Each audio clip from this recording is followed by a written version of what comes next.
Bonjour à tous, j'espère que vous allez excellemment bien. Aujourd'hui, on se retrouve pour parler de Formule 1. Nous allons faire le débrief du Grand Prix d'Australie qui s'est déroulé ce week-end, qui s'est déroulé dimanche matin entre 7h et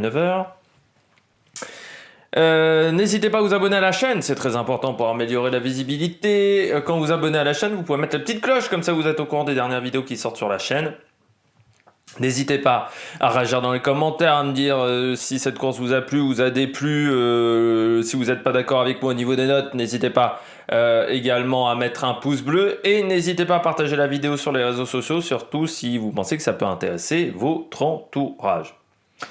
Et bon, on commence tout de suite avec ce Grand Prix d'Australie que j'ai vraiment trouvé très sympathique, ce Grand Prix d'Australie. Alors déjà, l'ambiance en Australie, toujours aussi particulière avec ce circuit en ville, semi-permanent qui est toujours assez extraordinaire. J'avais un peu peur que avec les modifications sur le circuit, ça soit un Grand Prix qui devienne un peu chiant, surtout avec les 4 zones de DRS au départ. Heureusement, la FIA, comme souvent en passant, quand on a beaucoup de zones de DRS, dont des zones dans des virages, souvent la FIA, le vendredi, elle met en place ces zones-là, et puis dès le samedi, c'est retiré. Donc ça a encore été le cas ce week-end. C'est bien, on change de direction de course, mais sur ce point-là, on essaye toujours de faire ce type de bêtises. Et puis voilà, oui, l'ambiance toujours atypique ici en Australie, avec ce soleil couchant lors des qualifications, ce soleil rasant, voilà, parce que les qualifications ont fini un petit peu tard. Mais voilà, c'est une ambiance qui est vraiment atypique, l'Australie. Surtout depuis, je crois que c'est 2008, l'année où on avait décalé l'horaire du Grand Prix, parce qu'avant le Grand Prix d'Australie, c'était très tôt pendant la nuit, hein, c'était au moins 6h du matin. Et je sais plus si c'est pas 2009 avec les Browns, on décide de décaler l'horaire de départ du Grand Prix, mais je sais pas si c'était pas déjà le cas de l'année d'avant. Mais on avait décalé l'horaire du Grand Prix pour que ça soit un peu plus intéressant pour les Européens. Et ensuite on l'a réavancé parce qu'il y avait des gros problèmes de visibilité quand on partait trop tard. Moi je me souviens d'un Grand Prix d'Australie qui était parti à 8h, heure d'Europe. Donc elle est finie à 10h, on était quasiment de nuit sur la fin de course. L'année des Browns, je crois que ça finit, il est 9h30, 10h lors de la course, parce qu'en plus il y a pas mal de casses. Donc l'Australie vraiment très sympa, très grosse ambiance, ça faisait du bien aussi de revoir des spectateurs aussi amoureux des sports mécaniques. Il y a un beau vainqueur en plus qui a dominé tout le week-end. Donc voilà, je crois qu'il y a plein de choses qui ont fait que ce Grand Prix a été une réussite. La seule polémique de ce week-end, c'était la polémique sur les sous-vêtements et les bijoux. Alors, sur les sous-vêtements, la FIA veut désormais que les pilotes aient les sous-vêtements inifugés pour des questions de sécurité. Parce que un vêtement peut brûler peut coller à la peau en cas de température. Donc s'il y a des plaies dues aux brûlures, ça peut être quasiment impossible de réparer ce genre de choses dans les parties intimes, hein, dans les bijoux de famille, du côté des pendentifs, comme dirait Jacques Villeneuve. Mais du côté des bijoux, c'est une règle qui est en place depuis au moins 2005 ou 2006, parce qu'à l'époque, c'était avant Hamilton même. Je crois que la règle a été mise en place parce qu'au départ, ça emmerdait les marques de montres. Parce que les pilotes devaient enlever les montres avant de démarrer dans les Grands Prix. Et je me souviens, Tiger, notamment Rolex, qui est sponsorisé et qui sponsorise encore beaucoup les pilotes, parce que souvent les marques de montres sont présentes en Formule 1. Et disait oui, mais nous on sponsorise, on va plus voir nos modèles, donc ça va être un véritable problème. Et cette règle, on en parlait depuis 6-7 ans, mais il faut savoir qu'Hamilton à une époque, je crois, ne mettait pas son piercing. Je crois mettait des scotch au niveau du nez, je crois, à une époque. Là, il a gardé, je crois, son piercing en course. Hein. Je n'ai pas vérifié, parce que je n'ai pas que ça à foutre, mais il a gardé son piercing en course. Et en fait, c'est là aussi des questions de sécurité en termes de feu, parce que ça peut fondre avec la température, et du métal fondu sur la peau, c'est pas terrible. Donc c'est pour ça qu'on a mis en place ces règles-là. Et je pense qu'à l'époque de Michael Masi, voire même sur la fin de Charlie Whiting, il y avait pas mal de relâchements sur certaines règles. Mais autant vous dire que du côté de Freitas notamment, on respecte la règle à la lettre. Et puis, il va faire respecter la règle, Freitas, parce qu'il en a connu d'autres. Hein. Les pilotes de Formula I et les pilotes de championnat du monde d'endurance, je peux vous dire, c'est rien à côté des pilotes de Formule 1 au niveau des informations qu'il faut prendre au niveau de la piste. Et je trouve, en passant, que Lorenzo Freitas, je ne sais plus qui est le deuxième directeur de course, pour le moment font du très bon travail sur les 3 premières courses. Je n'ai rien à redire au niveau des pénalités, à part peut-être qu'on aurait pu pénaliser un peu plus sévèrement Stroll. 3 places, c'était peut-être pas assez suffisant. Mais à part ça, je trouve que du côté de la FIA, on fait du beau boulot. C'est assez rare que je dise du bien des organisateurs et des organisations, donc profitez-en. Mais voilà. On passe à la note du week-end. Moi, j'ai mis 16 sur 20. On a vécu une grande séance de qualification avec des écarts extrêmement réduits. À des moments, c'était 1 millième entre les 2 premiers. Il y avait vraiment des écarts très réduits avec le suspense autour d'Alonso. Va-t-il réussir à être dans le top 5 ou même mieux encore que le top 5 devant les Mercedes? C'était vraiment très, très intéressant. Et puis la course, voilà, ça a été aussi une course de très bonne qualité. J'ai pris beaucoup de plaisir à regarder cette course.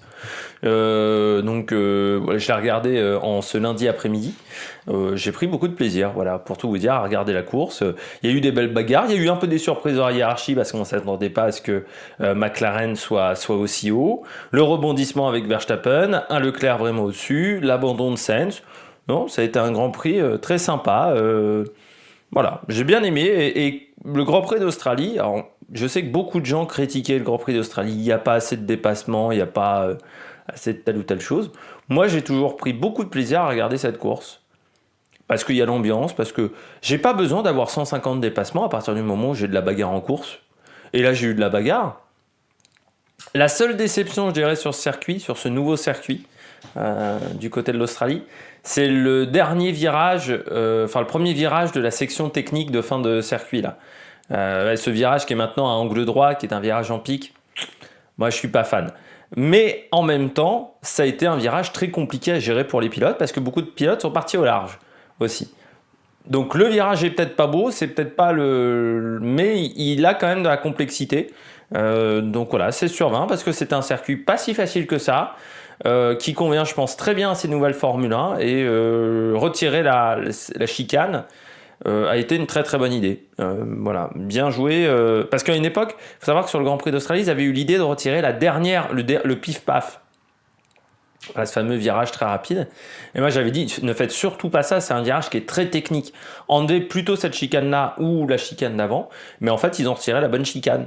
Parce que ce qui fait que le virage 6, je crois désormais, devient beaucoup plus important qu'auparavant et le circuit est vraiment très intéressant et très spectaculaire, je trouve.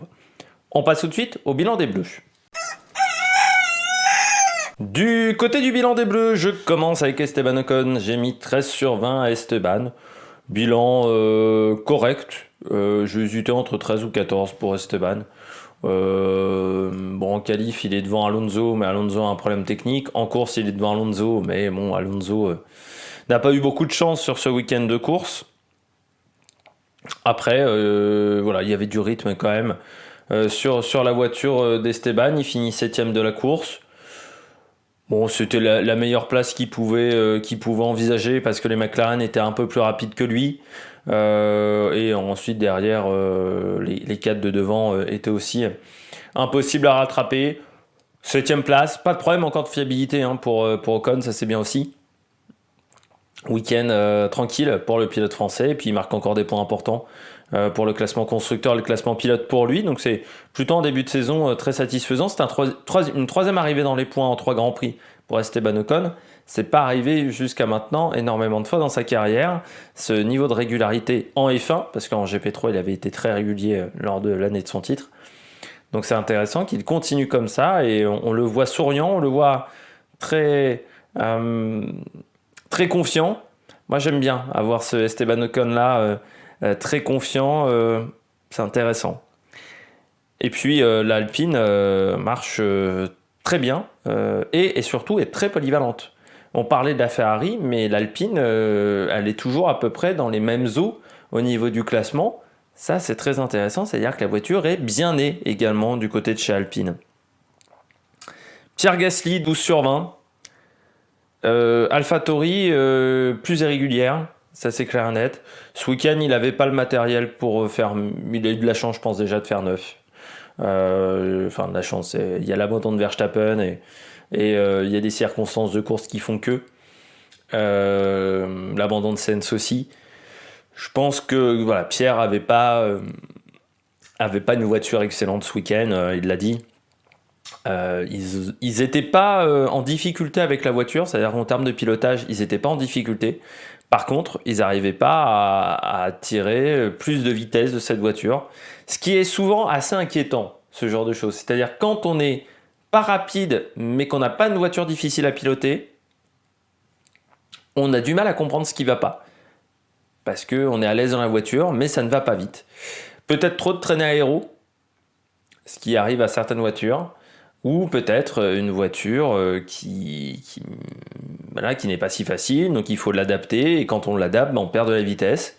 Donc elle est certes plus confortable, mais moins rapide. Mais voilà, l'AlphaTauri n'était pas très performante ce week-end, elle était derrière. Elle était au niveau des Alpha, mais derrière McLaren et Alpine. Ça c'est clair et net, donc du côté de Pierre. Il a fait le job, c'est pour ça que je mets un 12 sur 20, parce que il a fait le job sur ce week-end, mais il ne pouvait pas faire beaucoup mieux. Il a dû faire avec un matériel qui était, on va dire, récalcitrant, qui n'était pas très efficace ce week-end, malgré une condition, voilà, une voiture qui avait l'air d'être plutôt assez confortable à conduire. J'ai mis 12 et pas 13, parce que je suis un petit mesquin, parce qu'il n'est pas passé en Q3. Voilà, mais c'est la seule raison qui fait que j'ai foutu un 12 sur 20, c'est la Q3. Sinon, voilà, il prend encore 2 points. Là aussi, c'est un début de saison intéressant. Et puis encore devant de Tsunoda, 2 dixièmes en qualif. Là en course, inhumaine, plâtrée encore. Là également, un très bon week-end de ce côté-là pour Pierre. On passe tout de suite au pilote au top. Beaucoup de pilotes au top ce week-end. Mais alors beaucoup. Il y a beaucoup de pilotes au top. Il y a des pilotes qui ont des très mauvaises notes. Je dirais qu'il y a peu de pilotes qui ont fait un week-end moyen. Voilà. Contrairement à d'autres fois, c'est surtout pas mal de pilotes au top. Je commence avec Charles Leclerc. J'ai mis 19 sur 20 à Charles. Week-end parfait. Week-end parfait. Il y a rien à dire pour Charles. Le point du meilleur tour en course, la tête du championnat avec maintenant une belle marge sur George Russell. Voilà. Début de saison super, avec un équipier qui est beaucoup plus en difficulté, beaucoup plus en difficulté, qui est un peu plus en difficulté. C'est vraiment un début de saison idéal avant d'arriver à Imola, où je pense qu'il va y avoir une très très grosse ambiance avant le Grand Prix italien. Ça c'est clair et net, avec les tifosi. Est-ce qu'on aura la grosse ambiance d'Imola comme on avait avant Ayrton Senna ? Parce que moi j'ai vu des courses après, étant plus vieux, du Imola avant Ayrton Senna. Il y avait une ambiance démentielle dans les années 80 à Imola. L'ambiance était largement meilleure qu'à Monza à ce moment-là. Et puis il y a eu l'accident d'Ayrton Senna qui a cassé quelque chose, ce qui fait que moi j'ai connu les Grands Prix, même quand Ferrari gagnait, c'était pas le Grand Prix où c'était le plus fun. Imola, il y avait souvent une ambiance très pesante à Imola, parce qu'on retournait et on rappelait à chaque fois l'anniversaire de la mort d'Ayrton Senna. Mais là il va y avoir, je pense, une grosse ambiance avec une Ferrari très polyvalente. Et puis très fiable, voilà, c'est une voiture qui est très simple, j'ai l'impression, d'utilisation. Et puis ils prennent des points d'avance, quoi. Leclerc sur le championnat, il prend 34 points d'avance. Ça c'est également une grosse satisfaction pour Charles, mais ce week-end il était intouchable. C'est-à-dire qu'il avait une marge de sécurité sur tout le monde, où même Verstappen n'arrivait pas à suivre son rythme de course. On l'a même assez peu vu pendant la course, parce que il était un peu au-dessus de tout le monde, Charles Leclerc. Mais vraiment un très très bon week-end du pilote monégasque. Alors, il faut pas tirer de conclusion hâtive après 3 courses de championnat sur un championnat qu'en fera 23, ou 22, je ne sais plus. Mais bon, c'est quand même intéressant pour. C'est des points qu'il faudra plus aller chercher. Et derrière, il va falloir cravacher quand même pour aller chercher Leclerc. Qui est. Moi, je ne parle pas de Leclerc 2.0. Je sais qu'il aime pas trop quand on parle de Leclerc 2.0. Moi, j'aime pas trop non plus. C'est pas un Leclerc 2.0, c'est pas une révolution. Leclerc, on savait déjà qu'il était rapide. Mais avec l'expérience, il arrive désormais à être un peu plus régulier, un peu plus calme. Mais c'est l'expérience. Il s'assagit aussi. Il est plus vieux, tout simplement, Leclerc. Donc, il a pris un peu de l'âge, de l'expérience. C'est pas un Leclerc 2.0. Il a toujours ses qualités en termes de trajectoire, notamment. Qui m'impressionne toujours, cette précision au niveau des trajectoires qui, je crois, est largement au-dessus, notamment d'un Verstappen ou d'un Hamilton. Je poursuis avec Perez. 17 sur 20 pour Sergio. Quatrième du championnat du monde, certes, deuxième de la course, devant Verstappen, je crois, au championnat. Oui, c'est ça. Bon début de saison de la part de Perez. Certes, il y a toujours un déficit de performance par rapport à Verstappen, mais il est plus que d'un dixième, un dixième et demi. Donc ça s'est vraiment réduit par rapport à l'année dernière. L'année dernière, on était plutôt entre 4 et 5 dixièmes. Souvent sur les circuits, donc là c'est vraiment très bien. Et puis du côté de Sergio Perez, il marque des points importants aussi au classement constructeur pour Red Bull. Et puis encore un podium. Ça veut dire qu'il prend la confiance. Je sens plus à l'aise dans cette voiture que Verstappen. Je sais plus si j'en avais parlé lors du Grand Prix d'Arabie Saoudite où j'avais dit, je le trouve, il était plus à l'aise notamment dans les virages un peu techniques du Grand Prix d'Arabie Saoudite. Là, c'était encore le cas. Je trouvais que Sergio Perez est vraiment bien avec sa voiture. Tu sens qu'il est à l'aise dans la voiture, ce qui n'est pas le cas de Verstappen.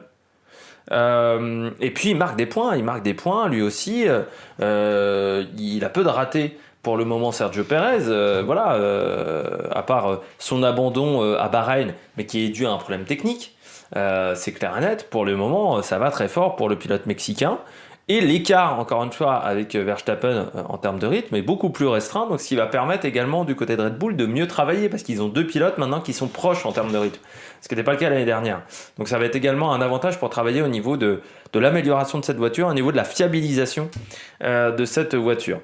17 sur 20 également pour George Russell. Très bon, le pilote britannique, deuxième du championnat du monde. C'est Laurent Dupin qui lui a appris. Troisième de la course.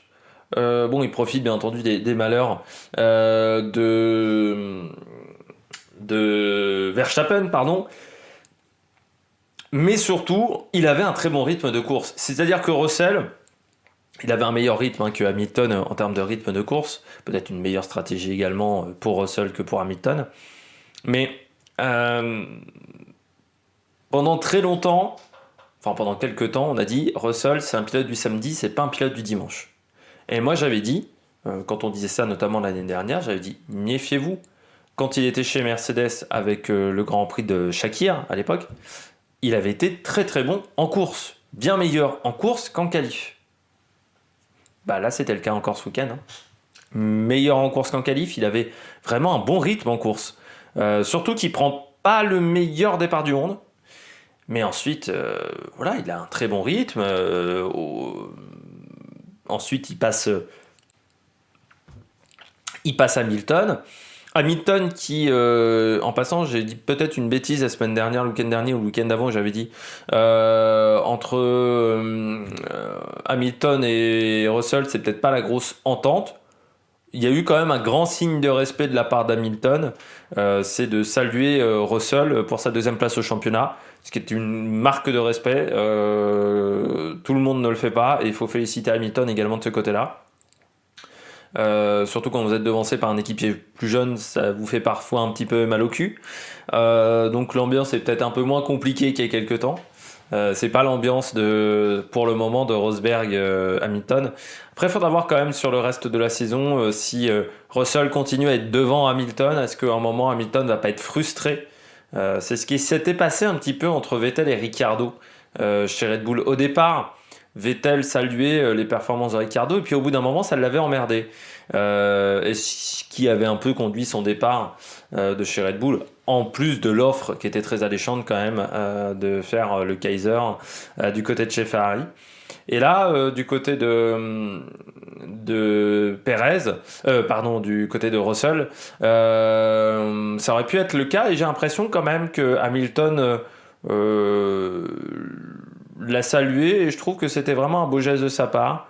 Donc voilà, très intéressant, mais ça montre que Russell fait aussi un début de saison. Alors certes, en retrait par rapport à d'autres équipes, mais Mercedes, je trouve, limite quand même bien la casse par rapport au niveau de leur voiture. Pardon. Et ils marquent des points. Sans avoir une voiture exceptionnelle, ils arrivent à faire le job. Donc sans avoir un moteur intéressant, ils arrivent à faire le job. Il semblerait que chez Mercedes, on ait un problème entre les données de la soufflerie et la corrélation dans la réalité, ce qui est la pire chose. Parce que donc, faut attendre de savoir comment marche la voiture dans la réalité, en sachant qu'on a peu de journées d'essai, pour comprendre ce qui ne va pas dans la soufflerie. Pourquoi la soufflerie a mal marché? Et c'est que comme ça qu'on arrivera, en rectifiant la soufflerie, à amener des nouvelles pièces pour améliorer la voiture. Il y a tout un ordre en Formule 1, il y a tout un processus. Donc il va falloir encore attendre un petit peu de temps avant que la Mercedes soit performante. Mais je trouve quand même qu'on gère plutôt bien la situation du côté de Toto Wolff. Autre pilote au top, Norris. McLaren qui s'en sort bien. Norris, j'ai mis 15 sur 20. J'ai mis 15 sur 20 à Norris et à Ricciardo. Très bon week-end de la part de Lando Norris. On va mettre les deux en même temps, tiens. On va mettre Norris et Ricciardo ensemble. C'est avec les deux à 15 sur 20. Moi, j'ai trouvé le week-end des deux très bon. La McLaren s'est améliorée. L'écart entre les deux pilotes était assez réduit pendant tout le week-end. Donc, on voit que Ricciardo commence à rattraper son retard, je pense, sur Norris, du fait d'avoir eu peu de séances en début de saison. Et puis, il a fait vraiment le job, je trouve, que ce soit Ricciardo et Norris. Ils prennent des points qui sont très importants. Parce que si la McLaren est si compliquée que ça à piloter, bah là, faire 5 et 6, ce sont des gros points au championnat constructeur. Donc ça, c'est très important pour McLaren. Après, c'est quand même inquiétant pour l'équipe anglaise. C'est que si elle est à l'aise sur cette piste-là, qui est quand même une piste un petit peu atypique, avec un resurfaçage, ça risque d'être compliqué sur d'autres pistes. Je pense que c'est une voiture qui est très pointue à piloter, qui, quand elle est efficace, est très efficace. On l'avait vu notamment en Catalogne. Mais quand elle n'est pas efficace, elle est très loin des meilleures voitures. Et il n'y a pas d'entre-deux, on va dire, entre quand elle fonctionne et quand elle ne fonctionne pas. Il n'y a pas un moment où elle fonctionne de manière médium, voilà, moyen. Donc c'est un peu dommageable. Mais du côté de Daniel Ricciardo, très bon week-end, il rattrape son retard. Lando Norris, c'est fiable aussi. Bonne qualif également pour Lando Norris parce qu'il prend la 4e place en qualification, donc c'est vraiment très bien aussi.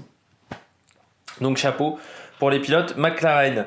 Albon, 14 sur 20 aussi, pas par rapport aux qualifications, même s'il est devant son équipier, mais j'ai envie de dire c'est pas très compliqué en ce moment d'être devant Nicolas Latifi, mais son rythme de course, il a fait quand même son arrêt au premier tour.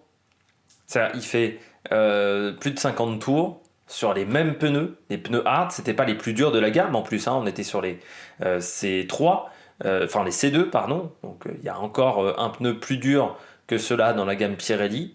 À noter quand même que la différence entre C2 et C3, elle est inférieure à ce qui est annoncé par Pirelli, parce que là ce week-end, les pilotes qui ont tenté des médiums, notamment Alonso, notamment Magnussen, ça, en fin de course, ça n'a pas du tout marché, ça les aidait pas plus que face aux autres pilotes qui étaient en dur, et inversement ils n'étaient pas largués par rapport aux autres pilotes quand eux étaient en dur et que les autres étaient en médium, vu que tout le monde a fait un arrêt au stand. Mais du côté d'Albion, chapeau quand même, c'est une belle performance pour Albion, cette 10e place. Un point marqué par Williams, important aussi pour le championnat constructeur. Au moins, je crois que maintenant, à part Aston Martin, je crois que tout le monde a marqué un point. Je crois, sauf Aston Martin. On vérifiera ça à la fin de la vidéo. Mais surtout, c'est important pour Albion parce que ça lui redonne confiance. Ça lui redonne confiance. Là, il a montré à tout le monde, vous voyez, je suis encore un très bon pilote. J'ai peut-être passé une année en DTM, mais je suis encore un très bon pilote, faut encore compter sur moi. L'ambiance de Williams, je pense, est plutôt bonne pour lui. Et puis avec un coéquipier comme Latifi, il sait qu'il a une marge de sécurité, donc je pense qu'il peut tenter plus de choses au niveau des réglages. Et puis qu'il est leader de l'équipe. Il sait qu'il est leader de l'équipe. Et je pense que ça lui fait du bien également à Alexander Albon. Oui, parce que j'ai dit Albion, c'est Albon. Hein. Souvent je confonds, je rajoute un i alors qu'il n'y a pas de i à son nom. Mais voilà, ça a été un très bon week-end, je trouve, pour le pilote Williams. C'est une très très belle course, c'est une très très belle performance de sa part. On passe tout de suite au pilote moyen. Du côté des pilotes moyens, je commence avec Zhou, 13 sur 20. Encore un week-end solide pour Zhou. Alors, certes, un peu en retrait par rapport à Bottas. En qualification. En course, c'était moins le cas, mais il y a quand même un écart de performance entre les deux, c'est assez clair et net. Il faudra commencer à le régler. S'il y a encore cet écart-là à partir de la mi-saison, il faudra quand même vraiment s'inquiéter. Mais en qualif, on sait quand même que Bottas est très très très très fort. Donc c'est pas forcément le pilote le plus facile face à toi. Encore une 11e place, 10, 11, 11, c'est régulier au niveau des résultats pour le Chinois. Tout le monde, quand je voyais des gens s'insurger quant à lui, je trouve qu'il est plutôt très performant. Zhou, pardon. Enfin, très performant, il fait le job qu'on attend d'un débutant dans une nouvelle équipe qui vient de la F2. Il fait totalement le job. Mais ça ne m'étonne même pas parce que quand il est arrivé en F2, à l'époque, je me souviens de sa première saison de F2 en 2019, personne ne le connaissait. Même moi, il avait fait, je ne sais plus, 10e ou 8e du championnat de F3 Euro Series. Bon, la dernière année du championnat de F3 Euro Series, donc quand tout le monde, plus grand monde vraiment, il n'y avait plus vraiment de grosses équipes et de grands pilotes. Donc on s'était dit, oui, c'est un pilote moyen qui vient là pour la filière Renault, parce que Renault a envie de s'implanter en Chine et que c'est pas un pilote incroyable. Eh bien, il nous avait fait une très bonne première saison chez Univirtozzi en F2. Après, ça avait été un peu plus compliqué. C'est vrai qu'on l'attendait pour le titre, et puis bon, il n'avait jamais réussi à passer le cap. Mais là, je trouve qu'il fait encore un bon week-end de course. Il n'y a pas d'erreur. C'est aussi un pilote qui, pour le moment, n'a pas fait d'erreur de pilotage, ne s'est pas retrouvé dans le mur. Ça aussi, c'est très intelligent de sa part. Il accumule les kilomètres. Donc forcément, il prend beaucoup d'expérience qui vont lui apporter des éléments bénéfiques au niveau de sa performance sur la deuxième partie de saison. Donc ça, c'est vraiment très intelligent de la part de Zhou. 12 sur 20 pour K-Mag, Magnussen. As un peu en difficulté ce week-end. Je m'attendais à un peu mieux de As, mais je pense que la voiture était un peu trop adhérente dans les virages. Ils n'arrivaient pas à prendre beaucoup de vitesse. Je trouve que la As n'était pas hyper rapide. Ils se traînaient un petit peu dans les portions vite, je trouve, chez As. Mais ils devancent encore Schumacher en course. Schumacher qui a fait une erreur en course, qui est un peu fébrile. Et puis pour moi, il fait le job. C'est-à-dire, c'était un pilote. Je pense que ce week-end, c'était plus facile pour les pilotes qui n'avaient jamais roulé à Melbourne que pour les pilotes qui avaient déjà roulé à Melbourne. Parce que comme il y avait eu pas mal de modifications sur le circuit, tu as d'anciens réflexes, d'anciens repères, d'anciens souvenirs qui vraiment te perturbent pour apprendre un nouveau circuit et des nouveaux angles de virage. Donc c'était pas facile pour les pilotes qui connaissaient quand même ce Grand Prix d'Australie. C'était plus facile pour moi pour les débutants, comme Schumacher, qui n'avait jamais été sur cette piste. Parce qu'eux ne connaissaient pas la piste. Donc pour eux, c'était comme apprendre un nouveau circuit. Il n'y avait pas ces anciens réflexes de l'ancien circuit. C'était plus compliqué, je pense, pour un nouveau pilote. Et puis Magnussen, il n'est pas encore au top physiquement. Voilà, c'est au niveau du cou, notamment. Parce qu'au niveau des bras, bon, il a fait quand même de l'IndyCar, mais au niveau du cou, on sent qu'il faut qu'il bosse encore. Il n'a pas eu un week-end facile non plus, avec malade, des problèmes gastriques, je crois, le jeudi et un peu le vendredi matin. C'est pas l'idéal pour démarrer un week-end. Donc vraiment, très... Alors non, il finit derrière Mick Schumacher, pardon, Magnussen. Mais je trouve qu'il a fait... Vraiment un très bon week-end, Magnussen. C'est pour ça que je mets 12 sur 20. Je mets 11 à Schumacher. Tout simplement parce que je trouve que Schumacher a encore fait une erreur un moment en course qui aurait pu être plus grave que ça. Et puis, on attend ce qu'il soit quand même devant Magnussen. Là, encore une fois, c'est pas l'écart est pas assez important. L'écart est pas assez important entre les deux. En qualif, c'était même à l'avantage de Magnussen. En course, par contre, il est fini juste devant Magnussen en fin de Grand Prix. Mais Schumacher, c'était pas l'idéal. Alors l'avantage, c'est qu'il n'a pas cassé de pièces. De toute façon, Günther Steiner avait dit on n'a pas de châssis de rechange. Donc de toute manière, celui qui pète la bagnole, il fera pas le Grand Prix. Voilà, c'était simple, clair et net. Quand Günther parle, on se tait. Donc Schumacher, il pouvait pas faire d'erreur. Mais je trouve que son rythme n'est pas exceptionnel. Alors moi, vous savez, je suis pas un fan de Mick Schumacher depuis ses débuts, notamment en Formule 2.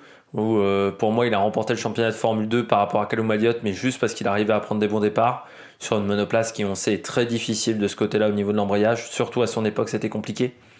Je trouve qu'il faisait pas des très bonnes courses, il n'y avait pas un énorme rythme de course.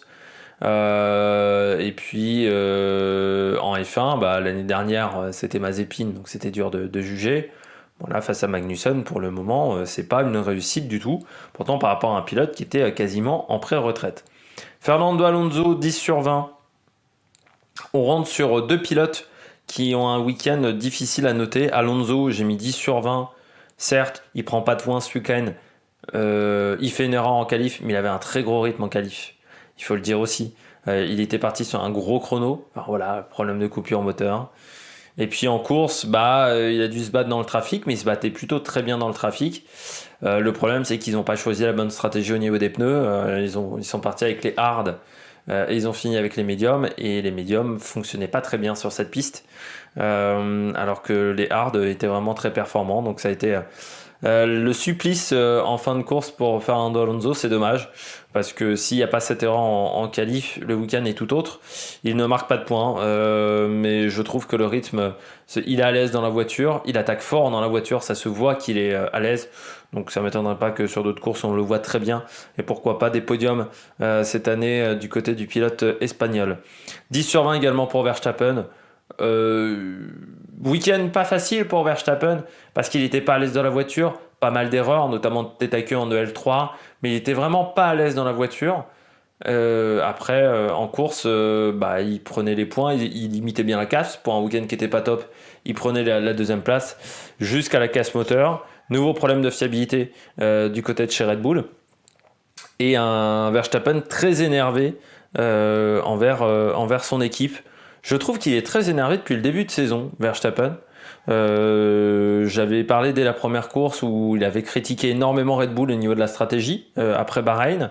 Là encore, il critique énormément la manière de faire de l'équipe. Je ne sais pas pourquoi. Est-ce que c'est parce qu'il a envie de prouver à tout le monde qu'il est vraiment champion du monde et que c'est pas la FIA qui a décidé du titre, ce qui fait qu'il aurait un côté revanchard?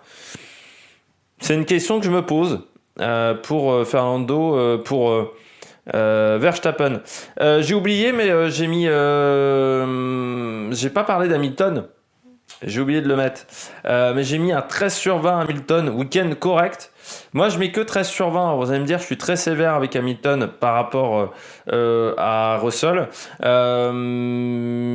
Mais pour moi, il me manquait de rythme de course cruellement ce week-end. Il n'était pas... Autant en qualif, il s'en sortait. Autant en course, je trouve qu'il y avait un vrai déficit de performance.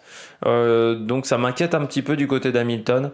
Et puis toute cette polémique au niveau du piercing, ça m'a un peu emmerdé. C'est un truc qui m'a un peu gonflé ce week-end. Il y a des règles de sécurité. Si elles n'étaient pas appliquées avant, c'est l'erreur des directeurs de course précédents. Mais la direction de course actuelle veut respecter les règlements à la lettre.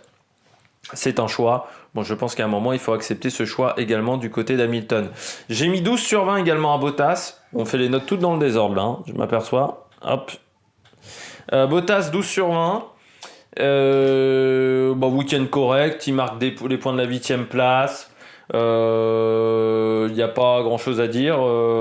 Seul problème, pourquoi j'ai pas mis 13 et pourquoi je mets 12, c'est qu'en qualif il n'arrive pas à se qualifier en Q3, mais ça nous a montré une statistique, je sais plus, c'était 120 qualifications d'affilée en Q3.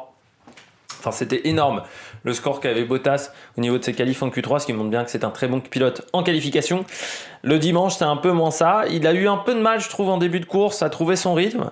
Mais ensuite, après, ça allait plutôt bien avec les pneus hard. Parce que je crois que lui, il fait partie des pilotes qui ont commencé en médium et qui ont fini en hard. Je ne sais plus, et puis j'ai pas noté les pneus comme un con. Euh, mais voilà, je trouve que son début de course n'était pas sensationnel.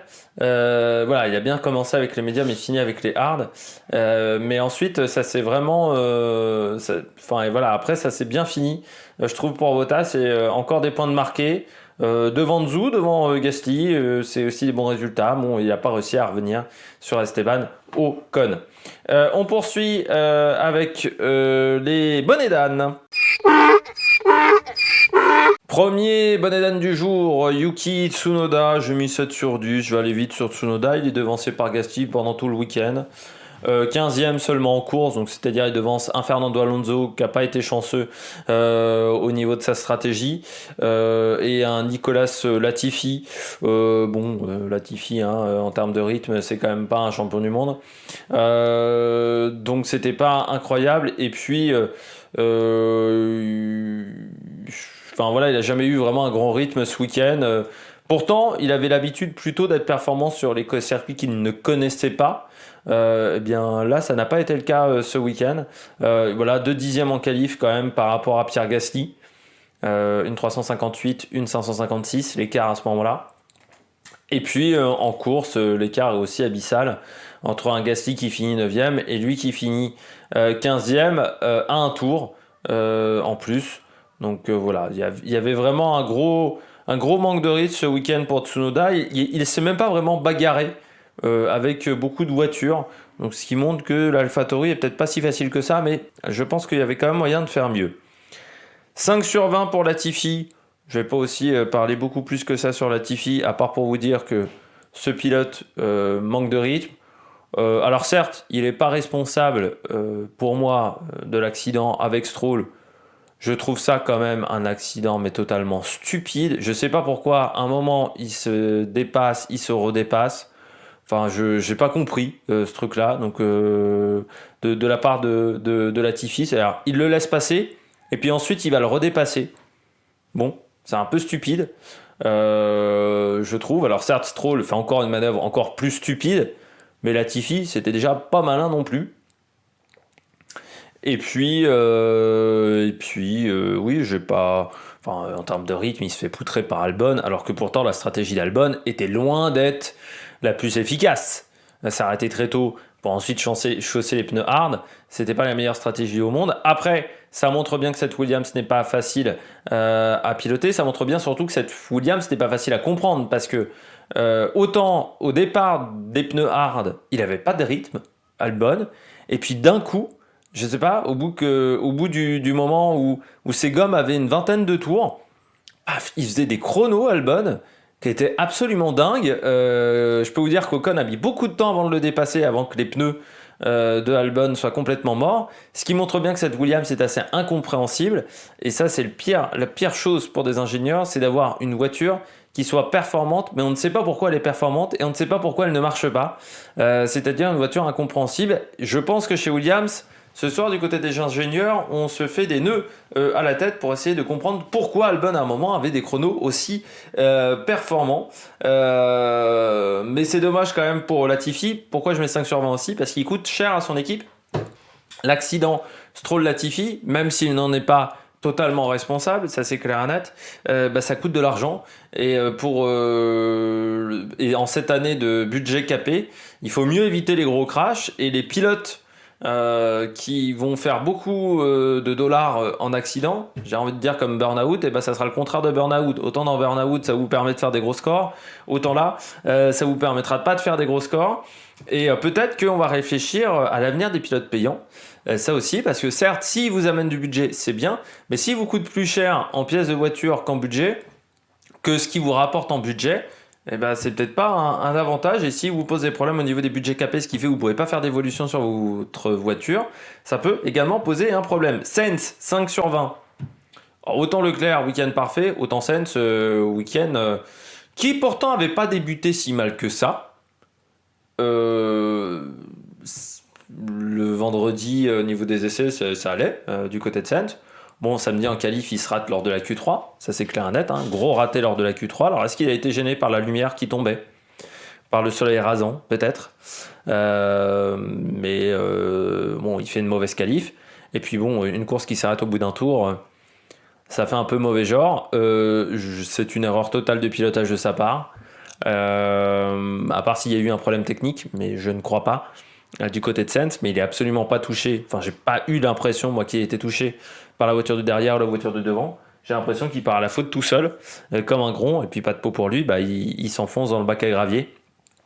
Week-end oublié pour Sainz, mais ça va relancer bien entendu le débat entre pilote numéro 1 et pilote numéro 2. C'est pas l'idéal quand vous avez 30 points de retard, 40 points de retard sur votre leader. On va relancer le débat de est-ce que Sainz est en capacité d'aller menacer Charles Leclerc, et puis s'il prend trop de retard là au championnat en début de saison, au bout d'un moment il sera obligé de se sacrifier, comme avait dû se sacrifier une année Massa pour son coéquipier, donc pour Raikkonen, pour Massa. Et là, peut-être pour Charles Leclerc, si en fin de saison le championnat ne se joue à pas grand-chose, bah, les points qu'il aura perdus là, c'est peut-être les points qui feront qu'il sera obligé de se garer sur le côté pour laisser passer Charles Leclerc. Donc il va falloir vraiment qu'il rectifie la situation, mais j'ai eu quand même l'impression, que ça soit sa qualification ou en course, d'un pilote fébrile, d'un pilote voilà, qui commet beaucoup trop d'erreurs et qui est donc fébrile, donc 5 sur 20. On passe maintenant aux deux pilotes Aston Martin. J'ai mis 3 sur 20 à Vettel. Il aurait peut-être mieux fait de se porter pâle ce week-end encore, Vettel. Bon, voilà, il était titulaire après 2 Grands Prix pour Hülkenberg. Certes, il devance Stroll un moment, mais ça a été le week-end catastrophique pour Vettel. Il se crache en course. Il fait également une erreur en essai. Moteur en panne. Enfin, pas une erreur en essai. Enfin, si, il y a une erreur en essai en EL3, mais il y a aussi le moteur en panne. Au final, je crois qu'il a dû rouler 28 tours, un truc, je sais même pas s'il a fait 28 tours sur le circuit. Donc il a même pas fait un demi-grand prix ce week-end, Sébastien Vettel. Ça a été une catastrophe, voilà, de bout en bout. Ça a été vraiment catastrophique le week-end de Vettel. Je pense qu'il s'est dit, mais pourquoi j'ai pas décidé de revenir au Grand Prix d'Imola ? Et puis on sent que l'Aston Martin est compliqué à piloter, hein. Ça c'est clair et net que Vettel il a eu des gros soucis, mais quand même l'erreur de Vettel là aussi en course, je dirais que c'est quand même un peu une erreur de débutant, quoi. Entre son erreur au freinage et son erreur qui l'envoie dans le mur, ça fait quand même un petit peu mauvais genre. Et puis je termine avec Stroll, 1 sur 20. 1 parce qu'il est venu s'expliquer notamment, et en français. Bon, après les explications, on aurait peut-être pu s'en passer aussi de son accident avec Latifi. Bon, il est responsable, hein, de cet accident-là.